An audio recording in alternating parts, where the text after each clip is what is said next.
नमस्कार, मैं हूं पवन त्यागी। जम्मू कश्मीर में परिसीमन आयोग ने अपनी रिपोर्ट सौंप दी है और इस रिपोर्ट के अनुसार 7 सीटों की बढ़ोतरी की गई है, जिसमें 6 सीटें जम्मू रीजन में बढ़ेंगी और 1 कश्मीर रीजन में बढ़ाई जाएगी। और जैसे ही ये परिसीमन की रिपोर्ट सामने आई है, गुपकार गैंग समेत कश्मीर में शासन करने वाले नेता बौखला गए हैं और वो बता रहे हैं कि ये जो सारी रिपोर्ट है इसको ये खारिज करते हैं, क्योंकि इस रिपोर्ट को मोदी सरकार ने अपनी मनमर्जी से तैयार कराया है। आखिरकार इनकी बौखलाहट क्यों है? क्यों फारूक अब्दुल्ला समेत महबूबा मुफ्ती इस रिपोर्ट को लागू करने से मना कर रही है? क्यों इसको मोदी सरकार की मनमर्जी बता रही है? आपको मैं पूरा मुद्दा समझाता हूं। असल में आप देखिए कि ये जो परिसीमन आयोग है, ये पहली बार 1951 में बनाया गया था और उसका मकसद यही था कि क्योंकि जनसंख्या हमेशा वृद्धि होती रहती है, शहर बढ़ोतरी करते रहते हैं, सीमा का विस्तार होता रहता है और इसलिए समय समय पर परिसीमन आयोग बनाया जाता है और उसके बाद लोकसभा और विधानसभा की सीटों में बढ़ोतरी की जाती है या घटोतरी की जाती है। तो जम्मू कश्मीर को लेकर भी 1951 में परिसीमन आयोग बना था और उस समय 14 साल उस आयोग को लग गए रिपोर्ट देने में। 14 साल बाद वो रिपोर्ट दी 1995 में, सरकार को सिफारिश भेजी तो सही, लेकिन उसमें भी ये पक्षपात हुआ उस वर्ग के साथ जो जम्मू कश्मीर में देश की आज़ादी के बाद से रह रहा है, अपनी सेवाएं दे रहा है। और उसमें एक बड़ा वर्ग है, वो है अनुसूचित जाति जनजाति वर्ग, जिसको इस चुनाव प्रक्रिया से दूर रखा गया। चाहे वो ग्राम सभा हो, चाहे वो डीडीसी हो, चाहे फिर वो विधानसभा या लोकसभा का चुनाव हो, इस वर्ग को कभी भी प्रतिनिधित्व नहीं मिला और एक पक्षपातपूर्ण रवैया रखा गया। बड़ी चालाकी से धारा 370 में वो धाराएं लिखी गई जिसके तहत वर्ग विशेष को यानी धर्म विशेष को महत्व दिया गया। और मैं सीधे सीधे कहूं तो मुसलमान प्रतिनिधि इसमें विधायक और सांसद बनते रहे, सरकार उनकी ही बनती रही। ये बात अलग है कि जम्मू रीजन में जरूर कोई हिंदू विधायक बनते थे, लेकिन उनकी चलती नहीं थी क्योंकि वो अल्पमत में होते थे। बहुसंख्यक जो है कश्मीर से सीटें आती थी। परिसीमन इस तरह से कराया गया था कि उसमें जो कश्मीर रीजन है उसका प्रतिनिधित्व ज्यादा हो, दबदबा उन्हीं का ज्यादा हो। और इसके कारण से यह हुआ कि कभी भी जम्मू की आवाज नहीं सुनी गई और जम्मू और कश्मीर में जितनी भी सरकारी सुविधाएं थी, जो केंद्र से पैसा जाता था, उन योजनाओं का लाभ जम्मू की जनता को नहीं मिला। जम्मू में कभी भी उस तरह के विकास नहीं हुए जैसी वहां की जरूरत थी। जनसंख्या जो बढ़ी, वो जनसंख्या जम्मू में ज्यादा बढ़ी। उद्योग लगने हैं, लोगों का व्यापार है, रोजगार है, उसके लिए जो जनसंख्या जम्मू की बढ़ी जितनी तेजी से, उसके कारण वहां जो इंफ्रास्ट्रक्चर की जरूरत थी, चाहे वो अस्पताल हो, स्कूल हो, सड़कें हो, ये सब नहीं लगा। कश्मीर में ज्यादातर पैसा खर्च कर दिया जाता था और इसकी उपेक्षा के कारण जम्मू की जनता हमेशा इस आवाज को उठाती रहती थी। किसी ने उस आवाज को नहीं सुना। मोदी सरकार आई, उस मोदी सरकार ने आपको बताएं ये नया आयोग बनाया और इस आयोग में सुप्रीम कोर्ट के जस्टिस रंजना प्रकाश देसाई, इनकी अध्यक्षता में एक आयोग बनाया और उस आयोग ने ये उसको बाकायदा निर्देशित किया गया क्योंकि धारा 370 हट गई है। उस धारा 370 हटाने के बाद ये आयोग बनाया। इस आयोग को ये निर्देशित किया गया था मोदी सरकार द्वारा कि ये ध्यान रखा जाए कि हर वर्ग का प्रतिनिधित्व जम्मू कश्मीर की सरकार में हो, और इसलिए ये आयोग बड़ा महत्वपूर्ण था। और आपको बताएं, इस आयोग की वजह से जो गुपकार गैंग समेत महबूबा मुफ्ती की बौखलाहट है वो इसलिए क्योंकि उनको अब जो आंकड़े हैं, जो बदलाव आया है, इससे उनको साफ दिख गया है कि अब आपकी सरकार वहां बननी नहीं और भारतीय जनता पार्टी की सरकार बनती दिख रही है। तो आप आंकड़ों पर गौर करेंगे तो आपको समझ में आएगा कि अब देश की आजादी के पहली बार एक राज्य जम्मू कश्मीर, जो भाजपा से लगभग अछूता रहा लेकिन मोदी जी का सपना था, अब वो पूरा होने जा रहा है। आपको बताएं, पहले जो है 83 सीट हुआ करती थी। उस 83 सीट में पहले जो थी कश्मीर रीजन में 46 सीटें थी और जम्मू रीजन में 37 सीटें थी। तो आप अब समझ लेंगे कि जम्मू में जनसंख्या ज्यादा थी, लेकिन उसके बावजूद भी वहां जो सीटें दी गई विधानसभा की वो उन्हें दी गई 37। यही पक्षपात था। और यह पक्षपात केंद्र में कांग्रेस की सरकार थी, उसके द्वारा आयोग बनाया गया 1981 में, और पहले से ही यह ध्यान रख लिया उस आयोग ने। 15 साल की रिपोर्ट के बाद आप समझिए 14 साल उन्होंने लगाए, इसी पे विचार चलता रहा। और यह चालाकीपूर्ण रवैया था कि जम्मू को प्रतिनिधित्व ना दिया जाए, तो कुल 37 सीटें जम्मू रीजन को दी गई, जबकि रिक्वायरमेंट क्षेत्रफल के हिसाब से, जनसंख्या के हिसाब से वहां ज्यादा होना चाहिए था। और कश्मीर की आबादी देखेंगे तो जम्मू रीजन से लगभग आधी है, लेकिन उसको 46 सीटें रखी गई थी। अब मोदी सरकार के द्वारा जो आयोग गठन हुआ, उस आयोग की जो रिपोर्ट आई है उसमें कश्मीर में केवल 1 सीट की बढ़ोतरी की गई है, वहीं जम्मू रीजन में 6 सीट की बढ़ोतरी की गई है। कुल मिलाकर 90 सीटें हो गई।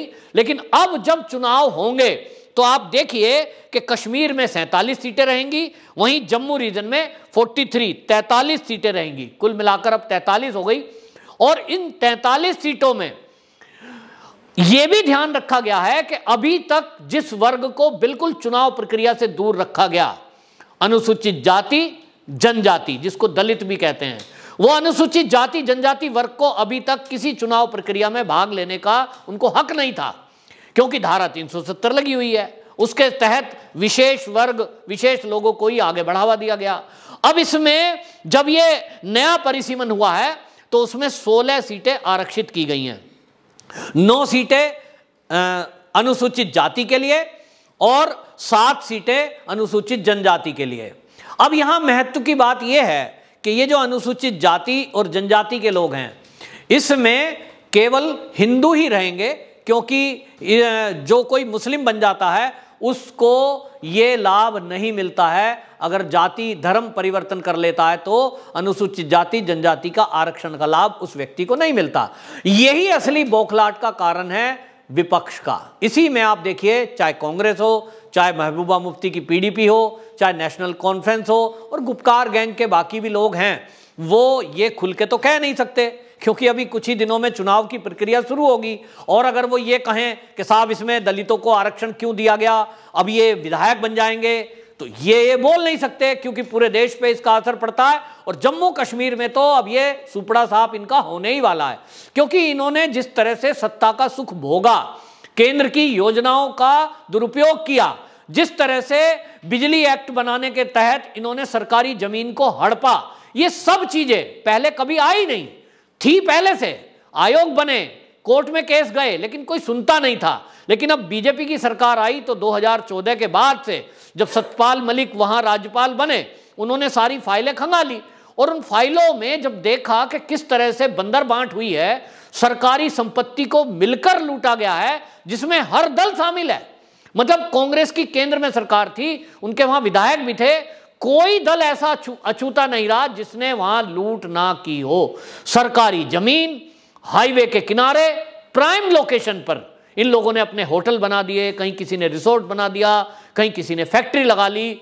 और ये सब हुआ बिजली घर लगाने के नाम पर। किस तरह से संपत्ति को लूटा गया, ये सब पोल खुली, केस चला, संपत्तियां वापस हुई। अब उसमें अवैध रूप से जो लोग रह रहे थे उनको वहां से निकाला गया, सरकारी जमीनें मुक्त कराई गई। ये पहली बार हुआ देश की आजादी के बाद। धारा 370 हटी, इसकी भी उम्मीद नहीं थी। ये सारा गुपकार गैंग तो ये कह रहा था कि धारा 370 यदि मोदी जी ने हटाने की कोशिश की तो यहां तिरंगा उठाने वाला कोई नहीं बचेगा। लेकिन धारा 370 हटी भी, तिरंगा लहराया भी, और आज शान से जम्मू कश्मीर में तिरंगा लहराता है। जो लोग इस तिरंगे के अपमान करने के बारे में सोचते भी हैं, वो सेना की गोली से थोड़े दिनों में मारा जाता है। यानी आतंकवादियों को जिस तरह से चुन चुन कर मारा जा रहा है।